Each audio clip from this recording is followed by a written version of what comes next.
दोस्तों, फैक्टो खबर की दुनिया में आपका स्वागत है। मैं आपका दोस्त एक बार फिर हाजिर हूं बहुत ही अद्भुत और इंटरेस्टिंग फैक्ट्स के साथ।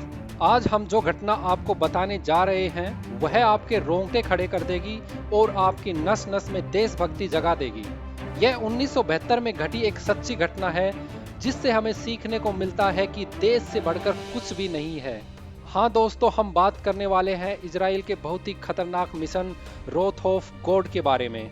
इस मिशन में इजराइल की खुफिया एजेंसी मोसाद ने अपने 11 खिलाड़ियों की मौत का बदला एक एक आतंकवादी को ढूंढकर और उन्हें मौत के घाट उतार कर लिया था। आखिर इजराइल को ऐसा क्यों करना पड़ा? साल 1972 में जर्मनी के म्यूनिक शहर में समर ओलंपिक चल रहे थे। यहाँ पर बहुत बड़ी संख्या में दर्शक और खिलाड़ियों ने भाग लिया था और इजराइल की तरफ से भी बहुत सारे खिलाड़ी यहाँ पर आए हुए थे। लेकिन इन खिलाड़ियों को इस बात की खबर नहीं थी कि उनके ऊपर मौत मंडरा रही है। जैसा कि आप सब जानते हैं, जहां पर भी ओलंपिक गेम्स होते हैं वहां पर ओलंपिक विलेज बनाया जाता है और जहां पर सभी खिलाड़ियों को ठहराया जाता है। वहीं ओलंपिक विलेज की दीवार के पास 8 आतंकवादी खिलाड़ियों की तरह ट्रैक सूट पहने हुए थे और वे सब एक लोहे की दीवार फांदकर ओलंपिक विलेज में घुसने की कोशिश कर रहे थे। तभी कनाडा के कुछ खिलाड़ियों ने उन्हें देख लिया। उन्होंने सोचा कि यह किसी अन्य देश के खिलाड़ी हैं और उन्होंने उनकी मदद कर दी।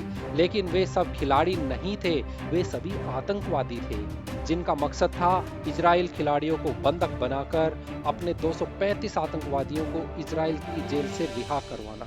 वे 8 आतंकवादी दीवार फांदकर आगे बढ़ते हैं जहां पर इजरायली खिलाड़ी ठहरे हुए थे। जैसे ही वे इजरायली खिलाड़ियों के कमरों की तरफ आगे बढ़ते हैं, उनके सामने इजरायली खिलाड़ियों के रेसलिंग कोच आ जाते हैं और वह समझ जाते हैं कि ये सब आतंकवादी हैं क्योंकि वे हथियारों से लैस थे। उनके बीच आपसी लड़ाई होती है जिसमें इजरायली कोच मारा जाता है। उसके बाद वे उन कमरों की ओर बढ़ते हैं जहां पर इजरायली खिलाड़ी ठहरे हुए थे और आतंकवादी एक एक कमरे की तलाशी लेना शुरू कर देते हैं, जिससे शोर मचना शुरू हो जाता है और उनमें से अधिकतर खिलाड़ी तो भाग निकलने में कामयाब हो जाते हैं, लेकिन 11 खिलाड़ी पकड़े जाते हैं और उन्हें आतंकवादियों के द्वारा बंदी बना लिया जाता है। इसके बाद यह खबर पूरी दुनिया में आग की तरह फैल जाती है। इन 8 आतंकवादियों ने मांग रखी कि इन खिलाड़ियों की रिहाई के बदले वे अपने लगभग 235 आतंकवादियों को छुड़वाना चाहते थे, जो कि फिलिस्तीन लिबरेशन ऑर्गेनाइजेशन से संबंधित थे और इजराइल की बहुत सारी जेलों के अंदर बंद थे। लेकिन इजराइल की प्रधानमंत्री गोल्डा मेयर ने इनकी मांगे मानने से मना कर दिया, क्योंकि इजराइल आज तक किसी भी आतंकी संगठन के सामने नहीं झुका है। इसके बाद इन 8 आतंकवादियों ने 2 इजराइल खिलाड़ियों को मौत के घाट उतार दिया ताकि इजराइल सरकार उनकी मांगे मानने पर मजबूर हो जाए। परंतु इसके बाद भी इजराइल सरकार ने उनके सामने झुकने से मना कर दिया। इजराइल सरकार ने जर्मन सरकार से संपर्क किया कि वे अपने 9 खिलाड़ियों को छुड़वाने के लिए उनकी मदद करें। वे अपने कमांडोज भेजेंगे और उनकी मदद से वे अपने खिलाड़ियों को छुड़वा सकते हैं, परंतु जर्मन सरकार ने इसके लिए मना कर दिया। जब आतंकवादियों को लगा कि इजरायली सरकार इनके सामने झुकने को तैयार नहीं है, तब इन्होंने जर्मन सरकार से कहा कि उन्हें यहाँ से सुरक्षित इन 9 खिलाड़ियों को साथ लेकर जाने दिया जाए। इसके लिए जर्मन सरकार सहमत हो गई। 8 आतंकवादियों के लिए जर्मन सरकार ने एक बस का इंतजाम करवाया जो उन्हें एयरपोर्ट तक ले जाने में इनकी मदद करेगी। जर्मन सरकार ने दूसरा यह प्लान तैयार किया कि जैसे ही बस एयरपोर्ट पर पहुंचेगी, वहां पर जगह जगह अंधेरा होगा और उसी का फायदा उठाकर जर्मन के शार्प शूटर इन सभी आतंकवादियों को खत्म कर देंगे। जैसे ही बस एयरपोर्ट पर पहुंचती है, तभी जर्मनी के शार्प शूटर उस बस पर फायरिंग करना शुरू कर देते हैं और उसी से घबराकर वो 8 आतंकवादी बचे हुए 9 इजरायली खिलाड़ियों को भी गोलियों से मार देते हैं और इसी आपसी गोलाबारी में 8 आतंकवादी भी मारे जाते हैं। अपने 11 ओलंपिक खिलाड़ियों को खोने से इजराइल सरकार को बड़ा दुख हुआ और इसका बदला लेने के लिए इजराइल सरकार ने लेबनान और सीरिया के 10 आतंकवादी ठिकानों पर बमबारी शुरू कर दी, जिसमें करीब 200 आतंकवादियों की मौत हो गई, लेकिन इसमें कुछ आम नागरिक भी मारे गए।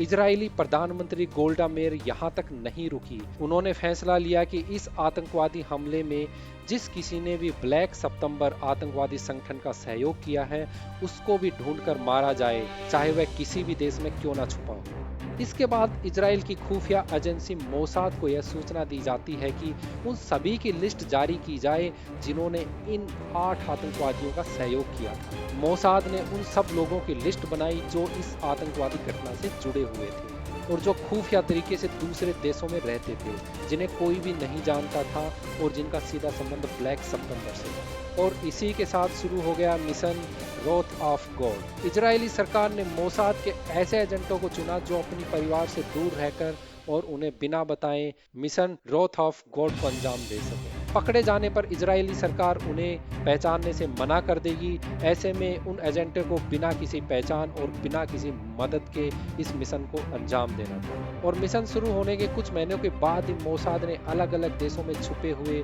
आतंकवादियों को ढूंढ ढूंढ कर मारना शुरू कर दिया और इस तरह से मिशन रोथ ऑफ गॉड लगभग 20 साल तक चलता रहा और जिसमें 30 से भी ज्यादा फिलिस्तीनी आतंकवादियों को मारा गया। और इस तरह से इजराइल सरकार ने अपने मरे हुए 11 खिलाड़ियों का बदला लिया। दोस्तों, वीडियो पसंद आया हो तो लाइक करें, दोस्तों के साथ शेयर करें और सब्सक्राइब करना बिल्कुल ना भूलें। और जल्दी फिर से मिलते हैं कुछ अद्भुत और इंटरेस्टिंग फैक्ट्स के साथ।